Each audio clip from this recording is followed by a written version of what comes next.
Assalamualaikum warahmatullahi wabarakatuh dan selamat siang.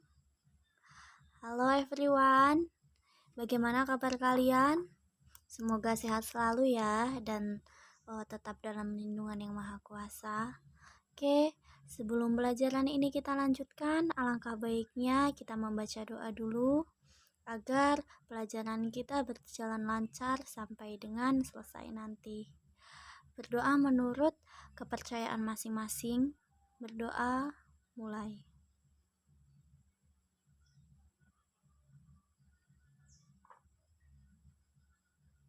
Doa selesai. Dan everyone, kita udah lama banget ya nggak ketemu. Kapan terakhir ketemu? Kayaknya waktu pembagian rapor ya. Oke, dan ternyata untuk selanjutnya proses pembelajaran kita belum boleh tatap muka dan kita harus diwajibkan daring. Jadi ya tetap semangat ya, walaupun daring nggak boleh males-malesan, harus tetap semangat. Oke, di pertemuan kali ini Ibu tetap megang pelajaran sejarah Indonesia dan selamat datang di kelas 11 ya, yang udah kelas 11 ya. Harus lebih giat lagi, harus lebih rajin lagi belajarnya. Jangan males-males walaupun toh ini daring. Oke, langsung aja kita mulai. Materi pertama sejarah Indonesia kelas 11. Di sini ada daftar isi bab 1, yang diantaranya ada antara kolonialisme dan imperialisme. Di bagian A ada perburuan mutiara dari timur dan perebutan hegemoni. Yang B, kekuasaan kongsi dagang VOC, dan yang C, penjajahan pemerintahan Belanda. Di sini kita di pertemuan kita kali ini kita akan membahas bagian yang A, yang pemburuan mutiara dari timur dan perebutan hegemoni.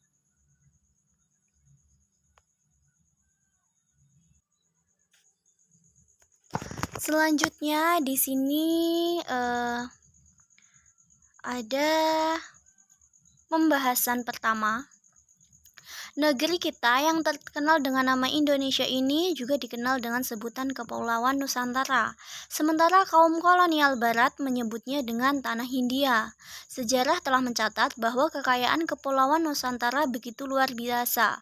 Kekayaan bumi Nusantara ini dapat diibaratkan sebagai mutiara dari timur. Oleh karena itu, tidak mengherankan kalau Kepulauan Nusantara atau Indonesia ini menarik perhatian kongsi-kongsi Eropa untuk menguasainya. Terjadilah perebutan hegemoni di antara mereka, bangsa-bangsa Eropa yang ingin menjajah Indonesia. Akibat penjajahan dan dominasi asing telah membuat jati diri dan budaya bangsa terancam dan menjadi rapuh. Begitu juga kehidupan sosial ekonomi menjadi tersendat. Kalau kita renungkan, masalah-masalah tersebut bisa jadi berakar dari berkembangnya kultur kolonialisme dan imperialisme barat di Indonesia sejak abad ke-17.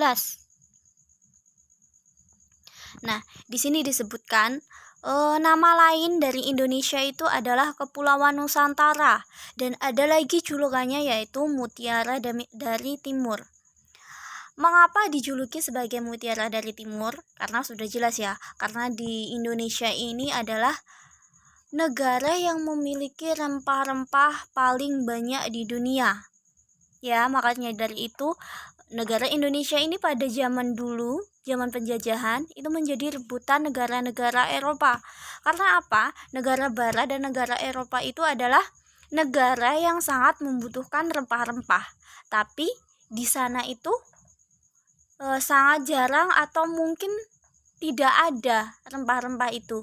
Jadi mereka berbondong-bondong datang Indonesia untuk menguasai hal tersebut. Kenapa kok bangsa Eropa sama bangsa Barat butuh banget rempah-rempah sih? Buat apa? Nah, Kan kayak rempah-rempah, tahu nggak kalian? Yang kayak kayu manis, kayak kapulaga, kayak apalah. Itu kan rempah-rempah yang bisa menghangatkan tubuh. Nah, rempah-rempah itu tuh sangat cocok buat bangsa Eropa dan bangsa Barat untuk menghangatkan tubuh mereka. Karena apa? Di sana kan suhunya dingin ya, ekstrim, suhu ekstrim. Jadi mereka sangat butuh itu. Oke, lanjut.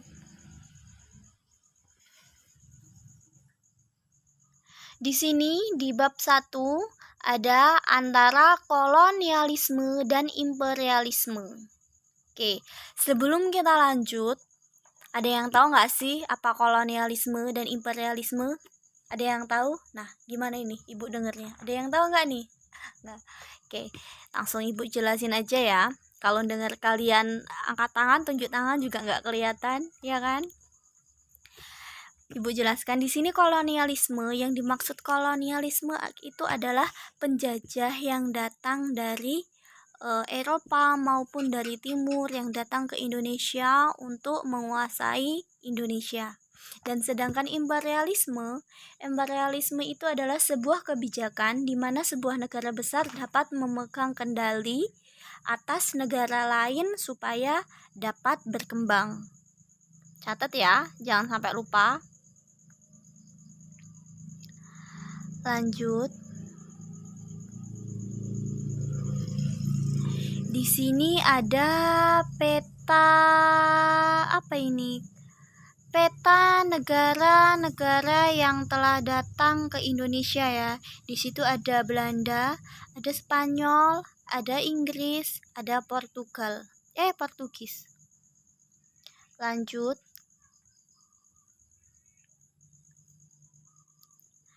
Di sini ada A, perburuan mutiara dari timur dan perebutan hegemoni.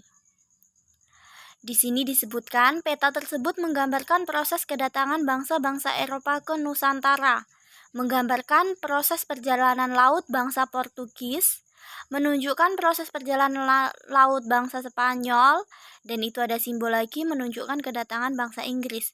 Dan garis itu, tanda itu menggambarkan proses perjalanan bangsa Belanda menuju Indonesia. Perlu disadari bahwa Nusantara atau Kepulauan Indonesia merupakan kepulauan yang sangat kaya dan indah, bagaikan mutiara dari timur. Tanah Nusantara memiliki flora dan fauna yang beraneka ragam. Hasil dan persediaan tambang ada di mana-mana, hasil pertanian pun melimpah. Begitu juga hasil perkebunan seperti rempah-rempah selalu menggugah selera. Nah, inilah ya, kita harus bersyukur kita ini tinggal di Indonesia. Karena apa? Karena negara Indonesia itu adalah negara yang memiliki banyak banget kekayaan alam. Flora, fauna itu banyak banget. Kalau dibandingkan dengan negara luar ya, kayak negara barat, negara Eropa, itu tuh kayak yang hasil pertaniannya itu tuh sudah menipis. Karena apa? Lahan-lahan mereka itu semua sudah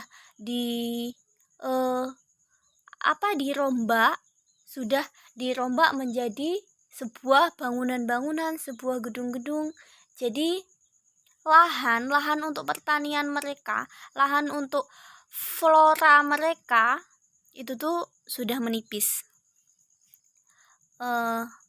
Makanya apa Indonesia dijuluki sebagai mutiara dari timur. Karena banyak banget kekayaan alam yang melimpah di Indonesia. Tapi ada satu pertanyaan ya. Negara Indonesia kan negara yang kayak akan memiliki kekayaan alam yang banyak. Tapi kenapa kok negara Indonesia masih masuk dalam kategori negara berkembang dan masih banyak masyarakatnya yang miskin? Kenapa? Ada yang tahu? Itu pertanyaan untuk kalian ya. Lanjut. Di sini ada satu motivasi, nafsu, dan kejayaan Eropa. Di dalam sejarah bangsa-bangsa di dunia, dikenal adanya masa penjelajahan samudera. Aktivitas penjajahan samudera ini dalam rangka untuk menemukan dunia baru. Aktivitas penemuan dunia baru ini tidak terlepas dari motivasi dan keinginan untuk bertahan hidup, memenuhi kepuasan dan kejayaan dalam kehidupan di dunia. Bahkan, bukan sekedar motivasi, tetapi juga muncul nafsu untuk menguasai dunia baru itu demi memperoleh keuntungan ekonomi dan kejayaan politik. Bener banget, karena apa ya, negara-negara yang dulu datang ke Indonesia itu niatnya mereka tuh ingin menguras habis kekayaan yang ada di Indonesia dan mereka bawa pulang ke negara asal mereka. Jadi menguras semua kekayaan yang ada di Indonesia dan ingin memperkaya negara mereka sendiri. Di sini ada bahan-bahan yang dimaksud rempah-rempah itu ada seperti cengkeh, lada, dan pala, dan masih banyak lainnya lagi ya. Lanjut. Tetap sama ya, semua motivasi bangsa-bangsa Eropa, negara-negara Eropa dan negara Barat datang ke Indonesia itu cuma tujuannya satu, untuk mengambil semua kekayaan yang ada di Indonesia. Gak cuma rempah-rempah aja, tapi di Indonesia itu banyak banget yang namanya pertambangan-pertambangan. Contoh, pertambangan minyak, ada lagi pertambangan batu bara, yang di situ tuh notabene sangat penting banget untuk kelangsungan sebuah negara, ya. Tapi ibu nggak ngerti kenapa kalau di Indonesia, padahal secara biologis tanah itu yang memiliki siapa? Pasti Indonesia kan ya. Tapi nggak tahu kenapa kalau setiap pertambangan itu pasti yang mempunyai dan yang menggagahi itu adalah orang luar negeri. Itu kenapa ya? Apa karena Indonesia kekurangan modal kah? Atau bagaimanakah? Iya kan? Pasti banget. Kayak tambang minyak, tambang batu bara. Kalau di mana-mana pasti itu tuh kayak punyanya orang luar. Sedangkan tambangnya itu tuh berada di Indonesia. Iya enggak? Jadi gimana? Kita tuh cuma kebagian kayak tempatnya aja di kita, tapi kita nggak kebagian memiliki. Oke, itu nggak tahu kenapa, apa kurang canggihnya peralatan di Indonesia atau kurangnya modal yang ada di Indonesia. Yang tahu ya, bisa jawab.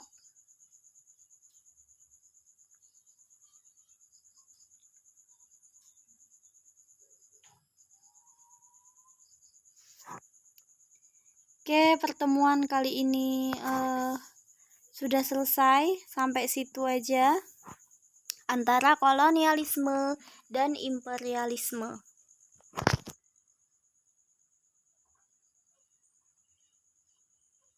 Di sini yang paling penting kita sebagai muda-mudi Indonesia harus mempertahankan yang namanya budaya Indonesia.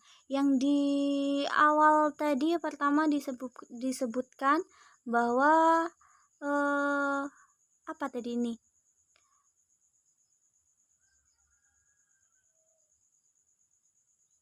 Ada yang namanya penjajahan dominasi asing yang membuat jati diri dan budaya bangsa terancam. Nah, kalian sebagai muda-mudi Indonesia harus tetap mempertahankan jati diri Indonesia. Jangan sampai pengaruh-pengaruh luar negeri itu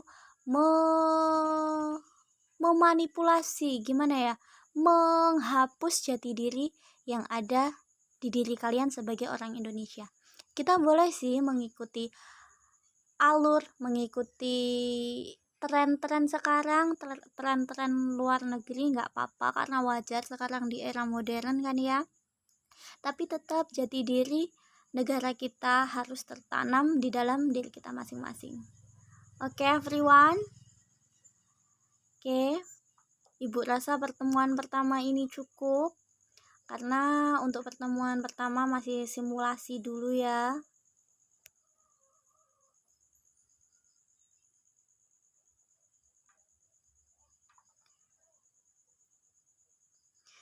Untuk pertemuan hari ini sekian dari Ibu. Mohon maaf jika ada kata-kata yang kurang ataupun yang salah. Dan Ibu ingetin sekali lagi untuk kalian. Selalu jaga kesehatan, minum air putih yang banyak, istirahat yang cukup, dan selalu patuhi protokol kesehatan. Karena masa-masa sekarang ini rawan banget ya, banyak orang sakit. Jadi sebisa mungkin kalian harus bisa melindungi kesehatan kalian sendiri. Oke guys? Oke, sekian dari Ibu. Ibu akhiri. Assalamualaikum warahmatullahi wabarakatuh dan selamat siang.